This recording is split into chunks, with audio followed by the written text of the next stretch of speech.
کچا رنگ للاری والا جیڑا چڑھدا لیندا رہندا، اے عشق تیرے دا رنگ محمد چڑھ جائے پھر نہیں لیندا، عشق تیرے دا رنگ محمد چڑھ جائے پھر اے نہیں لیندا۔ میرے بھائی وہ روم کا بادشاہ کہنے لگا دنیا میں نے بھی بڑی دیکھی ہے، پر جیسے پاک صاف مصطفیٰ کے غلام دیکھے ایسا میں نے کوئی نہیں دیکھا۔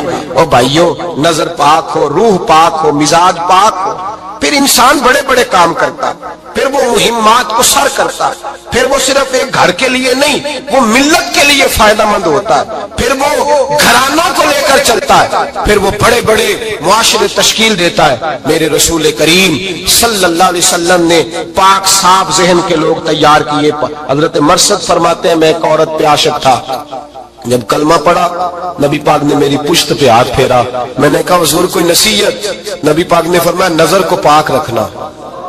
آپ فرماتے ہیں عورتیں میرے پیچھے بھاگا کرتی تھیں اور مجھے کہا کرتی تھی اب تو دیکھتا کیوں نہیں؟ تو میں نے کہا پتا مجھے بھی نہیں، مصطفیٰ کی ایک نظر ہوئی ہے رب نے سارے محل کو چہل دور فرما دیے، سارا کچھ ہی بدل گیا۔ ملت کے جوانوں یاد رکھو، یاد رکھو اس بات کو، یہ پاکیزگی یہ نظر، یہ پاکیزگی یہ مزاج، یہ انسان سے بڑے کام کرا لیتی ہے۔ اور اگر تیری نظر ناپاک رہتی ہے پھر تو کچھ نہیں کر سکتا، پھر تیری زندگی ایک ایسے قید خانے میں قید ہو گئی ہے جو تجھے 2 قدم بھی نہیں چلنے دے گی۔ سب سے پہلے مزاج کی پاکیزگی، اور دوسرا اصلاح معاشرہ کے لیے اہم درس یہ ہے اپنے آپ کو پاک صاف رکھیں، ذہنی طور پر، نظریاتی طور پر۔ اور دوسرا درس یہ ہے میرے بھائی ظلم اور زیادتی سے بچیں، پاک صاف رہ کے وقت شروع کریں، اور کسی جگہ بھی کوئی زیادتی کوئی ظلم، میرے نبی کریم صلی اللہ علیہ وسلم کے مزاج کو اگر آپ دیکھیں گے نا، ہمارے معاشرے میں آج سب سے زیادہ زیادتی پتہ کون سی ہوتی ہے؟ لوگ عزتیں پامال کرتے ہیں، بدگمانیاں کرتے ہیں۔ ابو جہل یہ کام کرتا تھا کہ وہ نبی پاک صلی اللہ علیہ وسلم پر، صحابہ پر معاذ اللہ شخصی اعتراضات کرتا تھا، شخصی۔ عزیزو، جب آدمی کا کسی سے اختلاف ہوتا ہے نا، یا کسی کو پسند نہیں کرتا یا کسی کو ریجیکٹ کرنا چاہتا ہے تو شخصی اعتراضات کرتا ہے، نیچے اترتا ہے، کمزور بات کرتا ہے، چھوٹی بات کرتا ہے۔ اور ہمارے زمانے میں تو یہ کام حسد کی وجہ سے ہوتا ہے، بڑے بڑے جماعتیں ٹوٹ جاتی ہیں، ملتوں کا شرازہ بکھر جاتا ہے، لیکن لوگ اپنی اس حرکت سے باز نہیں آتے، ساری زندگی ذاتی اور نجی اعتراضات کرتے رہے۔ ابو جہل کے اندر ہزاروں عیب پائے جاتے تھے، شرابی بھی تھا، بدکار بھی تھا، بے حیا بھی تھا، ظالم بھی تھا۔ میرے نبی پاک صلی اللہ علیہ وسلم نے اسے دین کا پیغام دیا ہے، لیکن تاریخ کی کسی کتاب میں آپ کو یہ نہیں ملے گا کہ حضور نے کبھی اس کی شخصیت پر اعتراض کیا ہو۔ یہ فرمایا ہے کہ بڑا فرعون ہے اس امت کا، لیکن نیچے اتر کر کبھی اس کی ذاتی اور شخصی زندگی پر کوئی زیادتی صحابہ کی طرف سے اور نبی پاک کی طرف سے۔ بہت بڑی بات سمجھا رہا ہوں، اگر آپ کی سمجھ میں آئے تو ہم ذاتیات پر اترتے، ذات پر اتر کر زیادتی کرتے، ذات پر۔ ہمارا اب ظلم نجی سطح سے شروع ہو رہا ہے اور پوری ملت کو لپیٹ میں لے رہا ہے، پوری ملت کو۔ چھوٹی چھوٹی زیادتی ہیں جو پورے معاشرے کو اپنی لپیٹ میں لیتی ہیں۔ میرے نبی کریم علیہ السلام نے جو دین ہمیں دیا ہے وہ خیر خواہی کا مذہب ہے، وہ بھلا کرنے کا مذہب ہے، وہ کام آنے کا مذہب ہے، وہ ظلم سے بچنے کا مذہب ہے۔ میرے نبی پاک نے فرمایا ظلم سے بچ جانا، قیامت کے اندھیروں میں جو بڑا اندھیرا ہوگا وہ ظلم ہوگا۔ اصلاح معاشرہ کانفرنس کا پہلا سبق میں نے عرض کیا کہ نظر کو، ذہن کو، سوچ کو پاک رکھیں، اور دوسرا زندگی میں کبھی زیادتی نہ کریں، کبھی بھی اپنے مخالف پر بھی کبھی شخصی، ذاتی اور نجی اعتراضات نہ کریں۔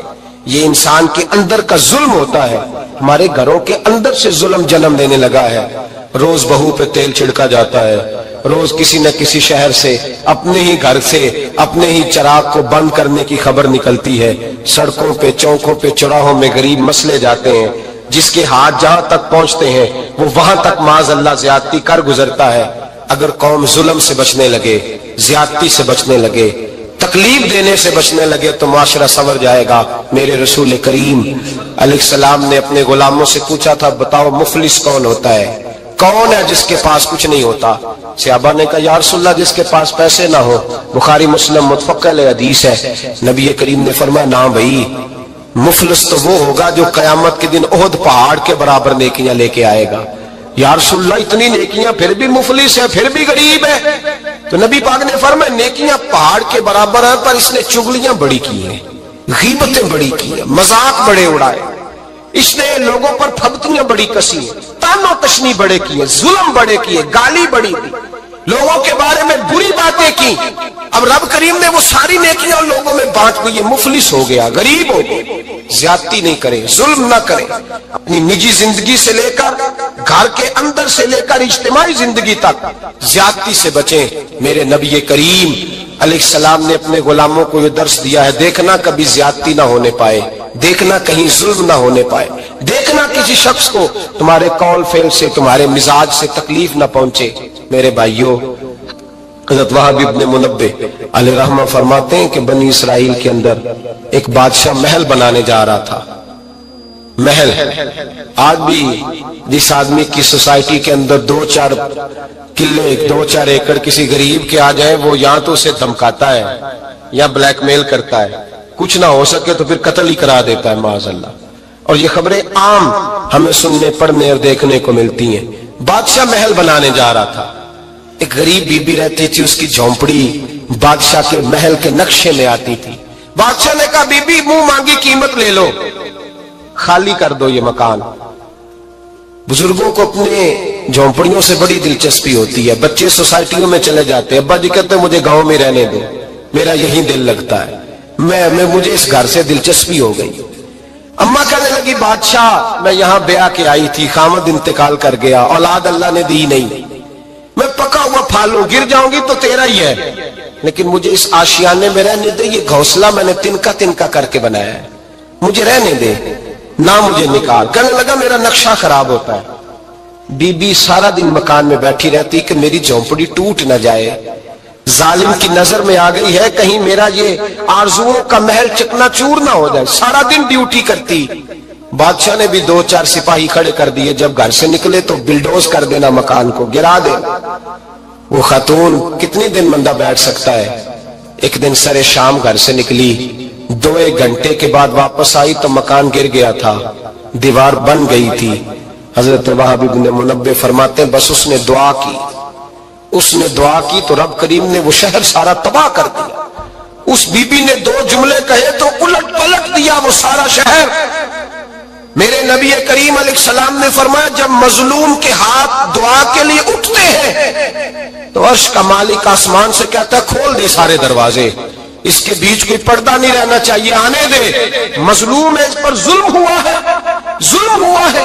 لوگ کہتے ہیں میں بے چین رہتا ہوں صاحب، مولانا صاحب پیر صاحب، وہ گھر کے کونے سے چیخنے کی آواز آتی ہے، کوئی دم مل جائے، کوئی تعویذ ہو جائے، کچھ ایسا ہو جائے کہ بچت ہو جائے، کوئی ایسی پھونک لگ جائے کہ آرام آ جائے۔ تو میں کہتا ہوں بھائی اگر بڑے دم کرانے سے بھی فرق نہیں پڑا، اگر بڑے تعویذ لینے سے بھی چیخیں بند نہیں ہوئی، تو ذرا ٹٹول کے دیکھ لو کہیں کسی یتیم کی آہیں ہی نہ دفن ہو وہاں، کہیں کسی غریب کا گوشت تو نہیں دبا لیا، کہیں کسی کو لوٹ کے تو دیوار نہیں بنا لی، کہیں کسی کا مکان پہ قبضہ کر کے تو نہیں بنایا۔ اگر لوٹ اور حرام کا مال ہو تو پھر چیخیں بند نہیں ہوتی، پھر سکون سے سویا نہیں جاتا، پھر وہاں آرام کی نیند نہیں آتی۔ حضرت وہاب ابن منبہ فرماتے ہیں بی بی آئی اور آ کر کے اس نے جب دیکھا میرا گھر ٹوٹ گیا ہے، محل ٹوٹ گیا ہے، حالات بدل گئے ہیں، تو وہ خاتون آتی ہے اور میرے بھائی دعا کی تو اس نے انداز ہی بدل کے رکھ دیے، مکان سے نکلی تو مکان ٹوٹ گیا۔ اور فرماتے واپس آئی تو ہاتھ پھیلا کے پتہ کیا کہتی ہے؟ کہتی اے اللہ میں تو موجود نہیں تھی، بتا تو کہاں گیا تھا؟ تو بھی موجود نہیں تھا، میں تو نہیں تھی، پر تو کہاں تھا؟ بس رب کریم نے حضرت جبریل کو حکم دیا، فرمایا یہ بستی الٹ دو، ساری تباہ کر دو، یہ لوگ نہیں رہنے چاہیے، جو ظلم تو سہتے ہیں بغاوت نہیں کرتے، نہیں رہنے چاہیے۔ صاحب طبقات کہتے ہیں میرے مصطفیٰ کریم سید عالم صلی اللہ علیہ وسلم کے وصال ظاہری کے ایام قریب آئے تو حضور نے سرخ پٹی باندھی، تیز بخار ہے نبی کریم کو، 2 صحابہ سہارا دے کے مسجد میں لائے، نبی پاک علیہ السلام کو بظاہر سہارا دے کے لایا گیا۔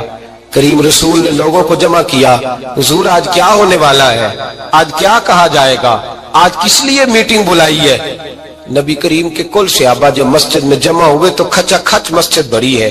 وصال ظاہری سے چند یوم پہلے کی بات، نبی پاک نے فرمایا آج تمہیں کوئی جہاد کی ترغیب نہیں دینی، آج کوئی نیا پیغام نہیں دینا، آج تمہیں بتانا ہے کہ رب نے اپنے بندے کو اختیار دیا ہے، چاہے تو دنیا میں رہے چاہے تو اس کی بارگاہ میں حاضر ہو جائے۔ اس عبد نے بارگاہ ربوبیت کی طرف لوٹنے کا ارادہ کر لیا ہے۔ حضرت صدیق اکبر رونے لگے تو صحابہ نے کہا تمہیں کیا ہوا؟ کہنے لگے سمجھ نہیں رہے، کسی کی بات نہیں کر رہے، نبی پاک تو اپنی بات فرما رہے ہیں، اس نے جانے کا ارادہ کر لیا۔ سنیے میرے بھائی، محبوب پاک نے فرمایا بھائی کسی شخص کو میری طرف سے کوئی تکلیف پہنچی ہو تو بدلہ لے سکتا ہے، بدلہ لے سکتا ہے، کسی کو تکلیف پہنچی ہو۔ صحابہ پھوٹ کے رونے لگے، محبوبہ کرم ہی کرم ہوا ہے، رحمت ہی رحمت آئی، آپ کے بارے میں گمان کرنے والا بھی دائرہ ایمان سے نکل جائے گا۔ حضور آپ کیا فرما رہے ہیں؟ فرمایا نہیں بھائی اٹھو۔ پیچھے سے جناب عکاشہ بن محصن اٹھے، ہاتھ کانپتے ہیں، آگے بڑھے، کہنے لگے یا رسول اللہ ایک جنگ کے موقع پر آپ نے درہ مارا تھا، ننگی پیٹھ پر صفیں سیدھی کراتے، بات دل میں رہ گئی ہے، میں نے بدلہ لینا ہے۔ نبی کریم نے فرمایا بلال دوڑ کے جاؤ، فاطمہ کے گھر درہ پڑا ہے، درہ لاؤ۔ سیدنا بلال حبشی کہتے میں گیا، دستک دی، سیدہ طیب نہیں جاندا زمانہ عظمت صدیق دی، عظمت صدیق دی، نہیں جاندا زمانہ عظمت صدیق دی، نہیں جاندا زمانہ عظمت صدیق دی، پوچھو رسول پاک تو قیمت صدیق دی۔ بتایا حضرت فاطمہ فرمانے لگی بلال کیسے آئے ہو؟ اماں جی وہ درہ چاہیے تھا۔ سیدہ کو تشویش ہوئی، کہنے لگے بلال نہ تو جنگ پہ جانا ہے، نہ جہاد ہے، نہ کوئی ایسا موقع ہے، حضور کی تو طبیعت مبارک بظاہر بڑی علیل ہے، درہ کیا کریں گے؟ حضرت بلال عرض کرنے لگے اماں جی ایک صحابی بدلہ لینے لگے ہیں، صاحب طبقات نے جملے لکھے ہیں، کہتے ہیں بی بی صاحبہ نے درہ بھی دیا اور امام حسن حسین کو بھی باہر نکالا۔ فرمانے لگی عکاشہ سے کہنا 100 درے مارے، ان دو شہزادوں کے جسم پر نبی پاک کے قریب نہ جائے، میں نے 2 بچے پیدا ہی اپنے محبوب پر قربان کرنے کے لیے کیے، ان کو لے جائے۔ حضرت بلال کہتے میں 2 شہزادے لے کے آیا، اور جب دروازے میں لے کے پہنچا تو نبی پاک نے دیکھا تو آنکھوں میں آنسو آ گئے۔ فرمایا ان کو بٹھا دو، مجھے پتا ہے فاطمہ نے کیا کہہ کے بھیجا ہے۔ حضرت سیدنا بلال فرماتے درہ میں نے جناب عکاشہ کو دیا، حضرت عکاشہ درہ لے کے آگے جو بڑھے، حضرت ابو بکر صدیق نے ان کے پیروں پہ ہاتھ رکھا، فرمایا عکاشہ میری طرف آ یار، مجھے مار درے، نبی پاک کے قریب نہ جا۔ مصطفیٰ کریم نے فرمایا ابو بکر تو ہٹ جا، اسے آنے دے۔ فرماتے میں چند قدم آگے گیا تو مولا علی شیر خدا نے میرے پیر پہ ہاتھ رکھا، کہنے لگے عکاشہ سوچ تو صحیح تو کیا کر رہا ہے؟ حضور نے فرمایا علی ہٹ جاؤ، میرا اور ان کا معاملہ ہے۔ جناب عکاشہ آگے بڑھ رہے، نبی کریم نے فرمایا میں اپنی امت کو درس دینا چاہتا ہوں، خبردار خبردار زندگی میں تمہارے ہاتھ سے زبان سے کسی کو تکلیف نہ پہنچنے پائے، خبردار یاد رکھنا وہ معاشرے بگڑ جاتے ہیں، وہ معاشرے تباہ کر دیے جاتے ہیں جہاں ظلم ہوتا ہے، جہاں زیادتی ہوتی ہے، جہاں لوگوں کو ستایا جاتا ہے۔ محبوب کریم کے قریب آئے حضرت عکاشہ کا، حضور میری پیٹھ ننگی تھی، آپ بھی ذرا کپڑا ہٹائیے۔ نبی کریم نے پیٹھ سے کپڑا ہٹایا، جناب عکاشہ نے درہ جو اٹھایا تو صحابہ کی چیخیں نکلی، حضرت عکاشہ نے درہ دور پھینکا، حضور کے بطن اطہر سے لپٹ گئے، چومنے لگے، کہنے لگے حضور وہ تو صفیں سیدھی کراتے لگ گیا تھا، آپ نے کہاں مارا تھا؟ یا رسول اللہ میں تو بہانہ بنا رہا تھا کہ جاتی دفعہ مجھے وجود چومنے کا موقع نصیب ہو جائے، مجھے یہ موقع نصیب ہو جائے۔ میرے حبیب نے فرمایا جس نے جنتی دیکھنا ہو میرے عکاشہ کی زیارت کر لے۔ بھائی ظلم کا دروازہ کھلا ہوا ہے اور لوگ بھول جاتے ہیں زیادتی کرتے ہوئے، وہ بہو سے ہی کیوں نہ کریں، وہ اپنے گھر کے بھول جاتے ہیں کہ شاید پوچھنے والا کوئی نہیں، شاید میزان نہیں لگے گا۔ ایران کے بادشاہ نے اپنے بیٹے کو پڑھانے کے لیے ایک استاد صاحب کا بندوبست کیا، استاد صاحب کو کہا کہ میرے بچے کو دین پڑھائیے، میں چاہتا ہوں کل اس نے عنان حکومت کو سنبھالنا ہے تو یہ دین سے آگاہ ہو جائے، اس کو کچھ سکھائیے پڑھائیے۔ بہت نیک بزرگ بڑے درویش عالم پڑھانے لگے، اسباق مکمل ہو گئے، دین کے اسباق قرآن مجید پڑھایا، احادیث طیبہ کا درس دیا، اصول فقہ سے روشناس کرایا۔ جب بچے نے مکمل تعلیم حاصل کر لی اور آمین ہو گئی، دستار ہو گئی، فارغ ہو گئے، تو پھر ایک دن استاد صاحب نے کہا بیٹے کل تم نے ضرور آنا ہے، کچھ بات کرنی ہے۔ شہزادہ گیا ملنے استاد صاحب سے، استاد صاحب نے کنڈی لگا لی، ہاتھ میں درہ پکڑ لیا، مار مار کے پورے وجود کو زخمی کر دیا، کوئی غلطی نہیں، کوئی بات نہیں، مارا۔ اب بچہ آیا آ کے بادشاہ سلامت سے کہا کہ ابا جی سمجھ نہیں آئی، بڑا مارا ہے استاد۔ تو سیانے تھے نا بادشاہ، یہاں تو قاری صاحب روز کٹہرے میں کھڑے ہوتے ہیں، مولوی صاحب آپ نے میرے بچے کو کیوں مارا ہے؟ آپ 8,000 کے مولوی ہیں، میرا کئی کروڑ کا بچہ ہے، سویرے بدل لیں گے۔ خبردار آپ نے بچے کو ہاتھ لگایا، اپنی حیثیت میں رہے معاذ اللہ۔ جو قومیں استادوں کو کٹہروں میں کھڑا کرتی ہیں وہ ترقی نہیں کر پاتی، جو استادوں کو کٹہروں میں روز کھڑا کرتے ہیں۔ کہا ابا جی بڑا مارا ہے، تو والد بڑے سمجھدار تھے، کہنے لگے بیٹا استاد باپ ہوتا ہے، وہ زیادتی نہیں کرتا، کوئی بات ہوگی میں تیرے استاد کو کٹہرے میں نہیں بلاؤں گا۔ اماں سے بات کی، اماں کہنے لگی بیٹا میں تیرے باپ سے کیسے بات کروں، ڈر آتا۔ وقت گزر گیا، 22 سال بیت گئے، 22 سال گزر گئے، بادشاہ کا انتقال ہوا، شہزادہ تخت پہ بیٹھا، پہلا حکم یہ دیا کہ میرے استاد کو بلاؤ، پہلا حکم۔ استاد جی بوڑھے ہو گئے تھے، چھڑی کے اوپر ٹیک لگا کے آئے اور بھویں سفید ہو کے جھک گئی تھیں، یوں آنکھ کھول کے بڑی مشکل سے دیکھا، کہنے لگے شہزادے حکم ہو۔ کب میں شہزادہ نہیں، اب میں بادشاہ بن گیا ہوں۔ استاد جی 22 سال بیت گئے، آپ نے مارا تھا، پر وہ درد چونکہ زیادتی کی تھی، میرا قصور کوئی نہیں تھا، تو نہ میری روح سے درد گیا ہے نہ میرے جسم سے گیا ہے، میں بے اختیار تھا، پوچھ نہیں سکتا تھا، آج با اختیار ہوا ہوں۔ سب سے پہلے پہلا حکم آپ کو دیا، بلایا ہے، بتائے کیوں مارا تھا، کیوں مجھے مارا تھا، میری زیادتی بتائے۔ تو استاد، بوڑھے استاد کی آنکھیں آنسوں سے بھر گئیں، کہنے لگے بیٹے بس آج کے دن کے لیے مارا تھا، یہ جو دن آ گیا نا میری زندگی میں اس لیے مارا تھا، یہ میں چاہتا تھا میری زندگی میں وقت ہے، آج کے بس میری مراد پوری ہو گئی۔ کہا صاحب کس لیے، مجھے بھی سمجھائے۔ آپ فرمانے لگے کتنی دیر ہو گئی تجھے مار کھائے ہوئے، کتنا زمانہ بیت گیا؟ کہنے لگا 22 سال۔ فرمایا زخم بھولے تو نہیں، درد ختم تو نہیں ہوئی، تمہیں بات ایک منٹ کے لیے بھی تمہارے حافظے سے محو تو نہیں ہوئی؟ کہا استاد جی روز رات کو یاد آتی، روز خیال آتا تھا۔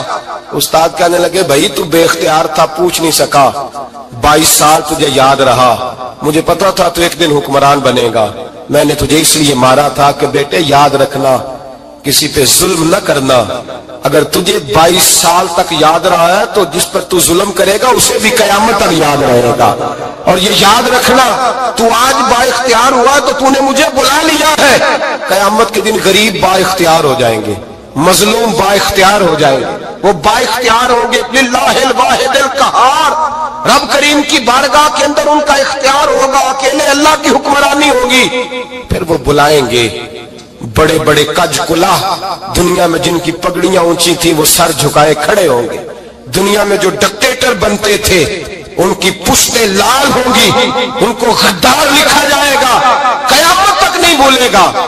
ظلم کرنا تو سوچ سمجھ کے کرنا، اتنا کرنا جتنا تم سہ سکتے ہو، اتنی زیادتی کرنا جتنی قیامت میں تم برداشت کر سکتے ہو۔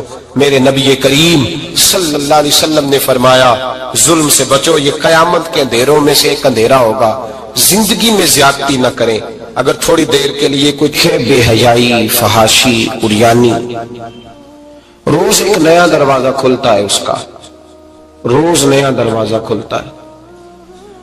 اب تو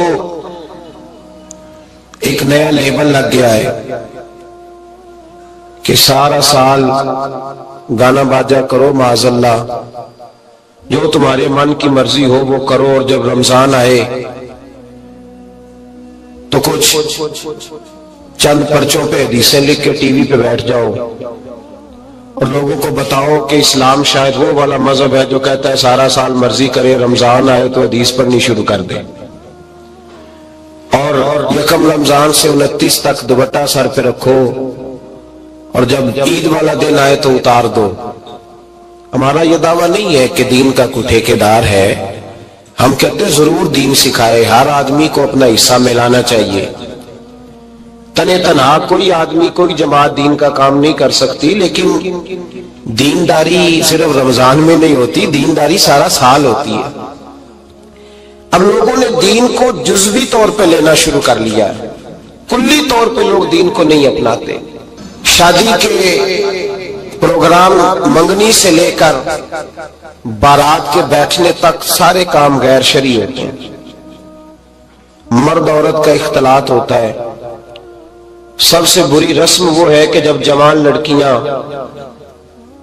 ہاتھوں میں پھول لے کے دولہے اور اس کے دوستوں پر پھول پھینکتی ہیں، باقی ہر آدمی ڈرائنگ روم میں بیٹھتا ہے، ویڈیو والوں کو اجازت ہوتی ہے کہ وہ گھر کے ہر کونے تک پہنچ سکتا ہے۔ سارے کام غیر شرعی ہوتے ہیں اور جزوی طور پر دین پہ عمل ہوتا ہے۔ نکاح کا وقت آتا ہے تو کہتا ہے چپ کر جاؤ تھوڑی دیر کے لیے، بینڈ باجہ بند کرو، ہم مسلمان ہو گئے۔ مولوی صاحب نکاح کے لیے تشریف لاتے ہیں، بیچارے چھپے بیٹھے ہوتے ہیں کسی کونے میں، چند کلمے پڑھا کے جب دعا کر کے چہرے پہ ہاتھ پورا نہیں پھیرتے تو پھر وہی تماشا شروع ہو جاتا ہے۔ جزوی طور پر لوگ دین پہ عمل کرتے ہیں۔ میرا رب فرماتا ہے یا ایھا الذین آمنوا اتقوا اللہ حق تقاتہ، اے ایمان والو رب سے ڈرو، اتنا ڈرو کہ جتنا ڈرنے کا حق ہے۔ وَلَا تَمُوتُنَّ إِلَّا وَأَنْتُمْ مُسْلِمُونَ، اور فرمایا یہ نہ ہو کہ تم مسجد میں مسلمان ہو اور بازار میں نہ ہو، اور ایسا نہیں ہونا چاہیے کہ جب تو تم زندہ ہو تو مسلمان ہو اور صبح مسلمان ہو تو معاذ اللہ شام کو کافر ہو، ایسا نہ ہو۔ فرمایا تم نے کلمہ پڑھا ہے تو میرے محبوب کے غلاموں مرتے دم تک مسلمان ہی رہنا، اب مرتے دم تک مسلمان رہنا، دیکھنا دامن دین تمہارے ہاتھ سے چھوٹ نہ جائے۔ دو باتیں عام ہو گئی امت مسلمان، عام، ایک فحاشی عریانی عام ہے اور روز بروز اس کا نیا رنگ ہے۔ اب تو میں نے کہا مذہب کا ساتھ لوگوں نے تھوڑا سا ذائقہ لگا لیا ہے، کہتے نہیں رمضان میں نمازیں پڑھ لیں گے، خیر ہے، بچ جائیں گے، چھٹی ہو جائے گی۔ اور میں ہی کیوں نہ ہوں، عورت کے سامنے کھلے منہ بیٹھنے کی کسی کو بھی اجازت نہیں، کسی کو بھی اجازت نہیں۔ کسی نے حضرت سیدنا جنید بغدادی سے کہا تھا کہ اگر مرد عورت نیک ہوں تو پھر تو درس و تدریس ہو سکتی ہے نا، پھر تو پڑھا سکتے ہیں نا ایک دوسرے، نیک ہو، پرہیزگار ہو۔ تو دین چونکہ میرے رسول پاک کا ہے صلی اللہ علیہ، یہ کسی ایک شخص کے اٹھ کے نئی بات کرنے سے اور اس کو نیا جدید کو ٹانکا لگانے سے بدل تھوڑی جائے گا۔ حضرت جنید بغدادی سے کہہ دیا کہ حضرت جی اگر دو بندے نیک ہوں تو پھر بات چیت ہو سکتی ہے۔ تو حضرت جنید بغدادی فرمانے لگے پڑھانے والے حسن بصری ہو اور پڑھانے والی رابعہ بصری ہو تو پھر بھی ان کو اجازت نہیں ہے، پھر بھی اجازت نہیں کہ بے پردہ ایک دوسرے کے سامنے بیٹھیں، پھر بھی ان کو اجازت، بے پردگی کی پھر بھی اجازت نہیں۔ اور میرے اعلیٰ حضرت امام اہل سنت فاضل و محدث بریلوی، دین کا اتنا بڑا سپاہی آپ کو ڈھونڈنے سے نہیں ملے گا جتنا اللہ نے بریلی میں بڑا پیدا فرمایا ہے۔ اور ہر محاذ پر کسی نے کہا حضرت جی بے پردہ بی بی مزار پہ جا سکتی ہے، اجازت ہے؟ تو قلم ہے بریلی کے بادشاہ کا اور رضا کے نیزے کی مار ہے کہ عدو کے سینے میں غار ہے۔ کیا فرماتے اعلیٰ حضرت؟ آپ فرماتے کیا پوچھا تم نے، بے پردہ عورت مزار پہ پیر کے پاس جا سکتی ہے؟ میں یہ نہ پوچھو، احمد رضا سے یہ پوچھو کہ جائے گی تو لعنتیں کتنی برسیں گی، یہ والا سوال پوچھو۔ عام ہے بے پردگی، عام، کھلے عام۔ اور میرے بھائی لوگ کہتے ہیں جدید ہونا چاہیے، یاد رکھو اسلام فقط گناہ سے منع نہیں کرتا، اسلام وہ دروازہ ہی بند کرتا ہے جس رستے سے گناہ ہو سکتا ہے، وہ دروازہ ہی بند ہے۔ کہا مرد اور عورت کو ایک دوسرے کا چہرہ دیکھنے کی اجازت ہی نہیں۔ میرے رسول کریم صلی اللہ علیہ وسلم نے فرمایا زنا صرف مرد اور عورت کی خلوت سیاح کا نام تھوڑی ہے. فرمایا جس نے اپنی آنکھ کو گندا کیا وہ آنکھ کا زانی ہے، اور جس شخص نے اپنے کان سے بری بات سنی وہ کان کا بدکار ہے. اور محبوب فرماتے ہیں جس نے اپنی آنکھوں سے بری چیز کو دیکھا وہ آنکھ کا، اور جس نے بول کر لذت کا یہ سامان فراہم کیا وہ زبان کا زانی ہے. اسے بھی قیامت کے دن اسی طرح پوچھا جائے گا جس طرح زانی کو پوچھا جائے گا. میرے بھائی، امت مسلمہ کا وقار میرے رسول کریم علیہ الصلوۃ والسلام کے غلاموں کے دلوں میں شرم و حیا بھر دیا گیا. علامہ واقدی کہتے ہیں حضرت سعد بن ابی وقاص نے مدائن فتح کیا. مدائن کا ایک شہر تھا، اس کی بڑی بڑی اونچی بلڈنگیں تھیں. جو آدمی بھی جاتا تھا وہ سب سے پہلے جس شہر کی کوئی چیز معروف ہوتی ہے لوگ اس کو دیکھتے ہیں. اونچی اونچی بلڈنگیں تھی، سب سے زیادہ اس شہر کے لوگوں نے اونچے مکانات اور زیادہ تعمیرات کر رکھی تھی. حضرت سعد بن ابی وقاص لشکر لے کے گزرے تو لشکر میں بوڑھے لوگ نہیں ہوتے، جوان لوگ ہوتے، توانا لوگ ہوتے، اور بڑے جیدار سپاہی تھے. 10,000 صحابہ کی جماعت تھی. حضرت سعد بن ابی وقاص امیر لشکر تھے. اب عیسائیوں نے ایک چال چلی. انہوں نے کہا مسلمان جب بازار سے گزریں گے لڑائی تو ہم ان کے ساتھ لڑ نہیں سکے، ہم وہ والا طریقہ اختیار کرتے ہیں کہ مسلمان قابو میں آ جائیں گے. ہم عورت کو بطور تیر کے استعمال کرتے ہیں، ہم اس کو بطور جال کے پھینکتے ہیں. کیا کیا؟ عورتوں کے ہاتھوں میں پھول دیے، پلیٹیں پکڑائیں، بلڈنگوں کی چھتوں پہ کھڑا کر دیا. فرمایا تم ان پر پھول پھینکنا، اگر 2-4 سپاہی بھی ہم اپنے قابو میں کرنے میں کامیاب ہو گئے تو درار تو پڑ گئی نا. تم ان پر پھول پھینکنا. یہ دیکھیں رسم چلی کہاں سے، ہم نے اپنا لی ہے. چلی کہاں سے اور ہم نے اس کو اخذ کر لیا، رواج بن گیا. حضرت سعد بن ابی وقاص رضی اللہ تعالیٰ عنہ جب اس بازار سے گزرے تو آگے آگے امیر لشکر کا گھوڑا تھا، پیچھے 10,000 صحابہ گھوڑوں پہ بیٹھے ہیں. حضرت سعد بن ابی وقاص سے نظر اٹھا کے دیکھا تو عورتیں تو کھڑی ہیں پھول لیے. کفر کی چال کو سمجھ گئے کہ یہ بے حیائی کا جال پھینک کے ملت کے جوانوں کے دلوں سے غیرت ایمانی چھیننا چاہتے ہیں. یہ مسلمانوں کے دلوں سے تقوی کی روشنی چھیننا چاہتے ہیں. یہ قرآن پاک کا سرور اور عبادت کا نور چھیننا چاہتے ہیں. یہ بے حیائی کا کلک لگا کے ان کے دلوں سے رسول اللہ کا درود چھیننا چاہتے ہیں. یہ محبت رسول کے سوتے خشک کرنا چاہتے ہیں. جب دیکھا تو فوری طور پہ گھوڑے پہ چڑھے اور جناب سعد نے قرآن پڑھنا شروع کر دیا. وَقُلْ لِلْمُؤْمِنِينَ يَغُضُّوا مِنْ أَبْصَارِهِمْ، کہا مومنو تمہارے رب نے تمہارے نبی کی زبان سے تمہیں حکم دیا ہے کہ تم نے نظریں نیچی رکھنی ہے.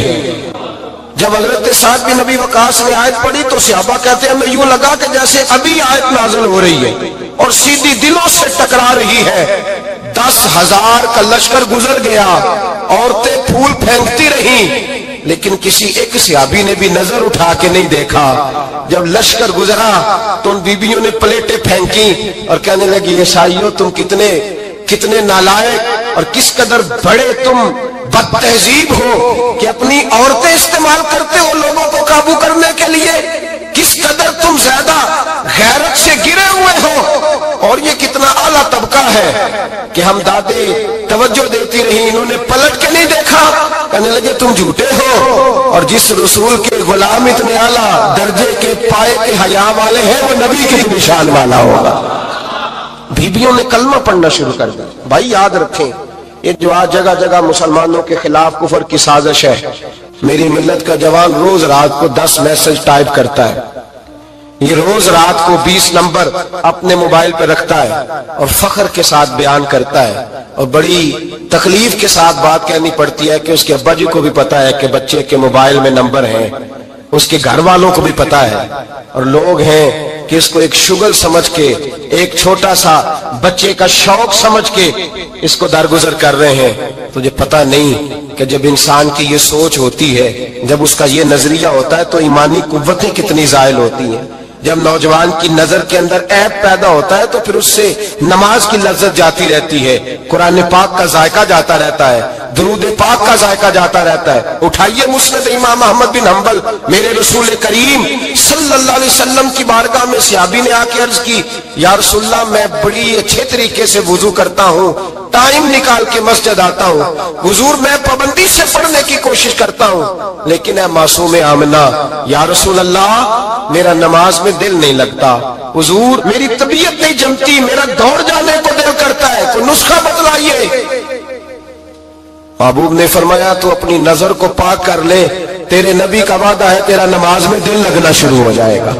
اپنی نظر میں پاکیزگی پیدا کر۔ محمد بن قاسم آئے، اگر یہ بات آپ کی سمجھ میں آ گئی تو حد ہو گئی۔ محمد بن قاسم جب یہاں آئے نا ہندوستان میں تو عجیب واقعہ لکھا ہے ان کے حالات میں۔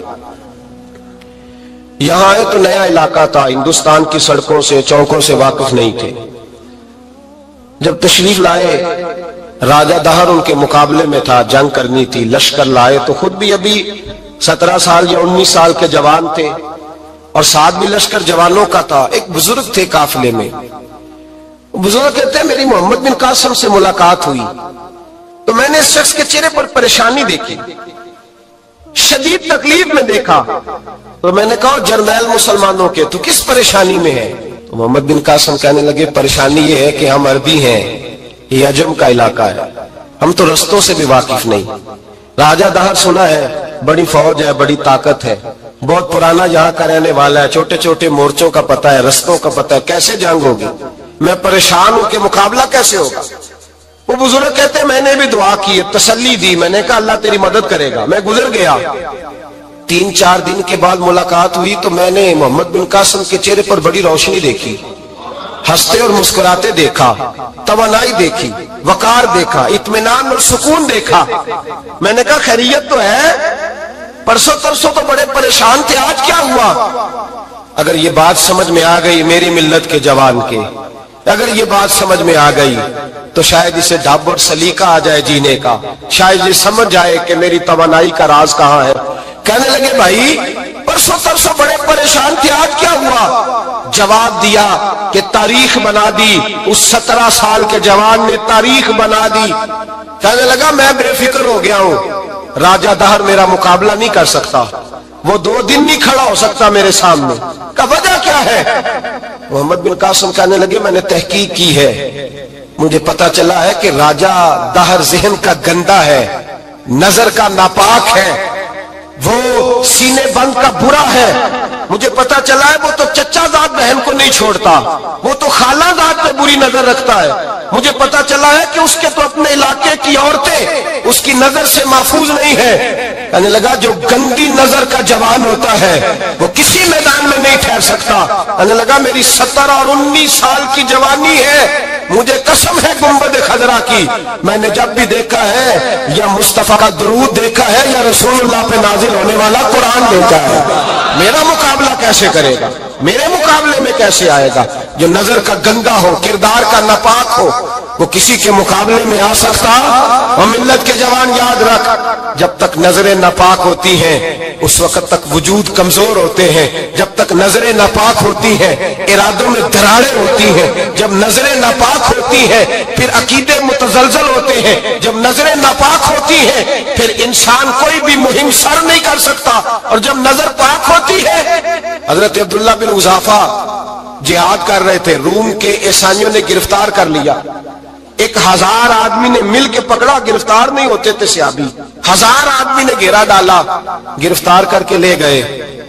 اور جب بادشاہ کے سامنے گئے تو وزیر کہنے لگا بادشاہ بندہ بڑے کام کا ہے، اگر ہمارے قابو آ گیا تو فائدہ دے گا، صحابی ہیں حضرت عبداللہ بن حذافہ، حضرت فاروق اعظم کا زمانہ ہے، اگر قابو آ گیا تو فائدہ دے گا۔ بادشاہ کہنے لگا کیوں، کیا خوبی ہے؟ کہنے لگے ہم 1000 آدمی تھے، یہ اکیلا قابو نہیں آ رہا تھا، 1000 آدمی تھے، اگر ہماری فوج میں شامل ہو گیا تو بہت بڑا جرنیل ملے گا۔ بادشاہ کہنے لگا کوئی مسئلہ نہیں، 2-3 چیزیں ہوتی ہیں بندے کو خریدنے کے لیے، خرید لیتے ہیں۔ بادشاہ کہنے لگا عبداللہ جتنی دولت تجھے چاہیے میں تجھے دے دیتا ہوں، میرے لشکر میں آ جا، معاذ اللہ اسلام چھوڑ دے۔ حضرت عبداللہ بن حذافہ کیا فرماتے ہیں؟ فرماتے ہیں بڑا تو بیوقوف ہے، میں نے دولت کمانی ہوتی تو مدینے میں بیٹھ کے تجارت کرتا،